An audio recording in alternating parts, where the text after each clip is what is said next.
Hello, I'm Aaron with ACI Specialty Benefits, and here with me today is Megan Hawker, our very own clinical specialist, Army veteran, and expert on PTSD. Megan, thank you so much for joining us today for our spotlight on emotional trauma. It's a pleasure to be here. Thanks for having me, Aaron. So when we talk about reactions to these traumatic experiences in life, what kind of events are we talking about?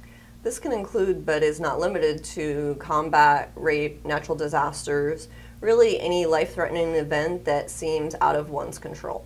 What kind of reactions would you say are typical for someone who's survived a traumatic event?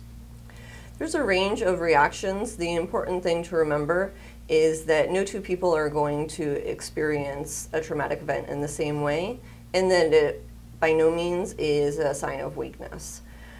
So emotionally, some of the common reactions are, and they exist on a spectrum, is from feeling very numb, emotionally detached, all the way to the other end of it of feeling very irritable, feeling very angry, flying off the handle quickly. And then some individuals are very much on a roller coaster of emotions, feeling everything at once, from all the anger, all the fear, the sadness, the frustration, and then crashing down to not knowing what to feel or feeling nothing at all. And that can be really difficult because it seems to go up and down at the drop of a hat, and it can be the craziest things that set off the change of emotions. And so that can be really frustrating for somebody who has already gone through a traumatic experience to try to get a hold of. Wow, I can only imagine how difficult that must be to deal with. Everything from, like you mentioned, the lack of emotions to all the emotions crashing in at once. Is that the limit of the emotional reactions that can occur? No, unfortunately, there's also the sense of safety that individuals are dealing with is often compromised, as well as dealing with the emotional challenges that are placed on relationships, because not only are they dealing with their emotions, but then the emotions of those that they love in reaction to their own. So we hear in the news and in the media a term thrown out a lot, which is PTSD, post-traumatic stress disorder. And we've mentioned typical reactions to traumatic experiences. How does PTSD differ from the typical reactions that we talked about earlier? PTSD is very similar to the reactions that we talked about already.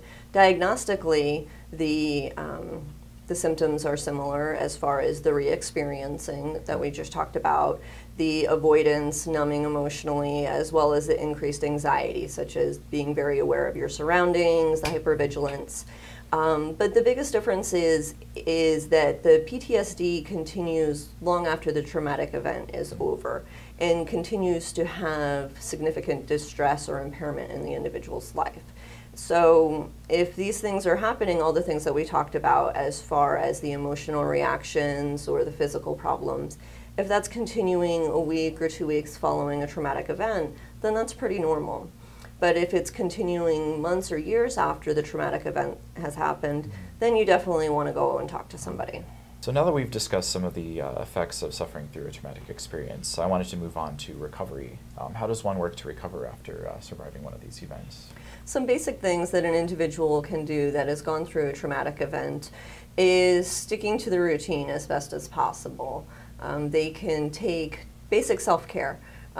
So that includes trying to get enough sleep, exercise, eating healthy, trying to avoid excessive use of alcohol and nicotine, and personally giving themselves permission to feel. It's very much a process with a lot of ups and downs. It can be helpful to connect with family and friends, to talk about the process. And if there isn't somebody that they're comfortable or that's available to talk about it with, any type of writing, journaling can be very helpful with getting out some of those difficult emotions and thoughts, so that way they're not holding on to it. And where would you suggest to reach out to an individual who is kind of on their path to recovery?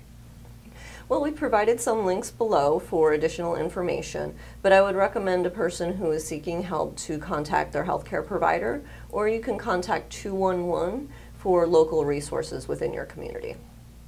Oh, great. Well, I want to thank you again for stopping by for our spotlight on emotional trauma.